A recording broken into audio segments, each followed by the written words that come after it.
네, 안녕하세요. 여러분들 반갑습니다. 금융과 에너지 업종을 누구보다 쉽게 알려주는 데이안 멘토 권혁철입니다. 오늘 부국증권이라는 기업 리뷰해 보도록 할 텐데요. 부국증권은 여러분들도 아시다시피 증권사이죠. 어제 기업밸류 2차 세미나 발표 날이었었는데 사실 제가 기업밸류 2차 세미나 라이브 영상으로 봤었는데 실망이 큰 부분이 있었더라고요. 그 부분 좀 확인해 보도록 하고, 그리고 제가 며칠 전에 이야기했었던 기업 밸류 프로그램은 결국엔 야당인 민주당의 선택이 상당히 크다라는 이유와 함께 같이 한번 확인해 보면서 천천히 얘기 나눠보도록 하겠습니다.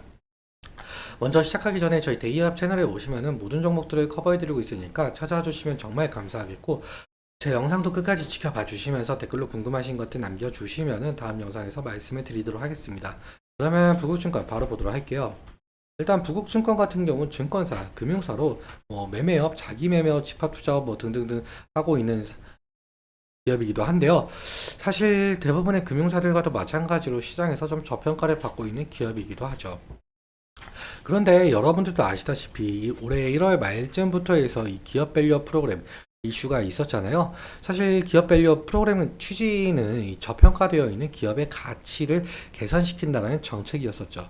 주요 내용 좀 짤막하게 살펴보자면, 상장사의 주 투자 지표를 활용해서 시가총액 및 업종별로 비교 공시를 하고, 그리고 상장사들에게 기업가치 개선 계획을 공표하도록 권고하고, 기업가치 개선 우수기업 등으로 구성된 지수 개발 및 상장지수 펀드를 도입하겠다는 내용이었었는데요. 세부 내용이 2월에 발표가 되었었습니다.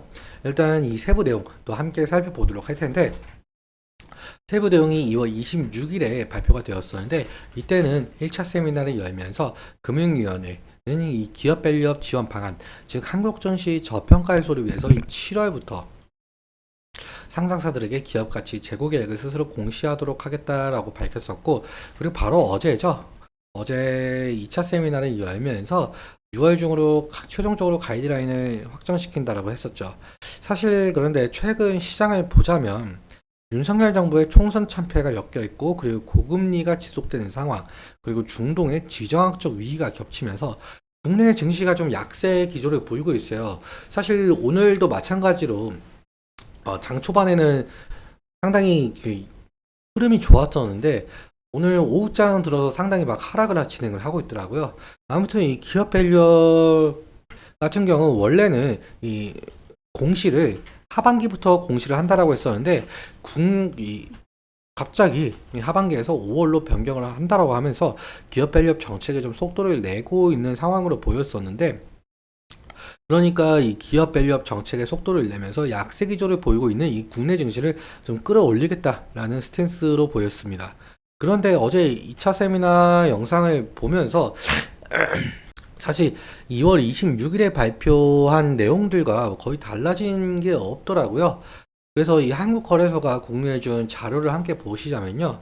이 자료들은 이 기업가치 재고 계획에 대한 가이드라인인데, 사실 아직 확정된 건 아니고 검토 중이다, 그리고 예정 중에 있다라고 말씀을 해주시더라고요.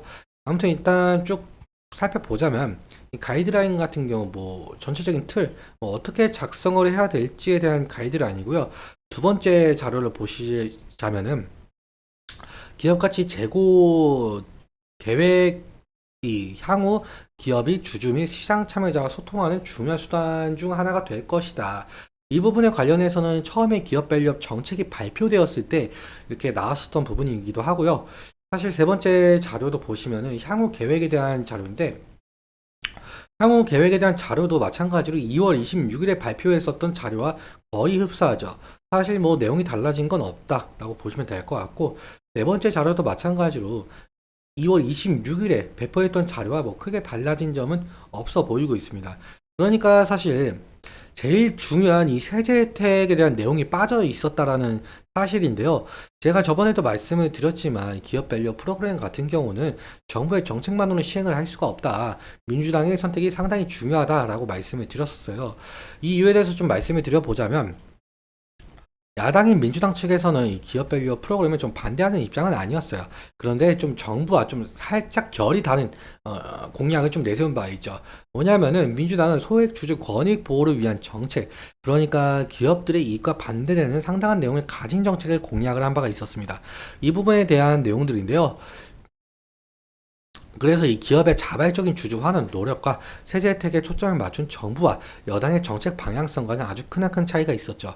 앞서 말씀드린 대로 4월 총선에서 여당인 국민의힘이 참패를 했었고 야당인 민주당이 승리했었죠.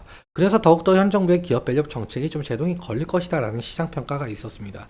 다시 정리해서 말씀을 드려보자면 기획재정부가 밸류업 정책의 세제 혜택으로 제시한 이 법인세세 공제와 이 배당소득세에 대한 분리과세 같은 경우는 세법 개정을 시켜야 하는데 세법 개정 같은 경우 당연하게도 국회 동의, 즉 민주당 동의가 있어야 실현이 될 수가 있겠죠. 그런데 이런 세법을 다수당을 차지한 민주당이 부자 감세로 규정을 하게 되면서 국회 법안에 반대할 경우에는 세법 개정이 상당히 어려워지게 되는데 그렇다면 이 기업 밸류업 프로그램도 좀 무산이 될 가능성도 상당히 높겠죠. 그래서 아직까지 여기 세제 지원 같은 경우는 검토 중이라는 입장을 내세우고 있는 것 같은데요. 일단 민주당도 1,400만 명에 달하고 있는 개인 투자자들의 여론에 반응을 할 수밖에 없는 입장이긴 합니다. 그래서 사실상 합의가 이루어지지 못한다라고 한다면 어제 발표 내용들처럼 다시금 세제 지원에 대한 내용이 빠져 있고 이 긴 빠진 내용만 나올 가능성이 상당히 높을 것 같습니다. 때문에 실제로 기업 밸류업 정책이 실현이 될지는 아직 미지수로 보이고 있고요. 이 부분은 좀 지속적으로 체크해 나가면서 대응을 해야 되는 이슈로 보이고 있습니다. 그럼 차트 보면서 마무리 설명 짓도록 하겠습니다. 두국증권 같은 경우 아무래도 금융사이다 보니까 금융 테마 형성과 호실적 기대감이 모멘텀을 좀 작용하면서 주가 변동성을 나타내고 있는데 최근에 앞서 말씀드렸다시피 2월 이 기업 밸류업 정책 이슈로 상당한 상승을 좀 이끌어냈었는데 이 배당락과 실망 매물이 좀 쏟아지면서 좀 상당히 하락한 부분을 보실 수가 있습니다. 그 이후에 최상목 기재부 장관께서 어느 정도 기업 밸류업을 좀 지속적으로 추진할 거다. 총선과 관계없이 라는 뉴스가 나오고 나서 좀 상승한 모습을 보여주고 있는데 사실 어제 좀 큰 살짝 하락이 나왔었죠.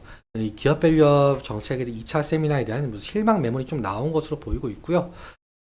아무튼 지지라인 같은 경우 20일 이평선 부근이다라고 생각을 할 수가 있을 것 같은데요. 만약에 이 기업 밸류업 프로그램 정책에 대한 실망 매물이 나온다라고 한다면은 리스크적인 관리는 필요할 것으로 보이고 있고 사실 이 기업 밸류업 프로그램 같은 경우 상당히 긴 시간을 가지고 좀 중장기적으로 바라봐야 되거든요.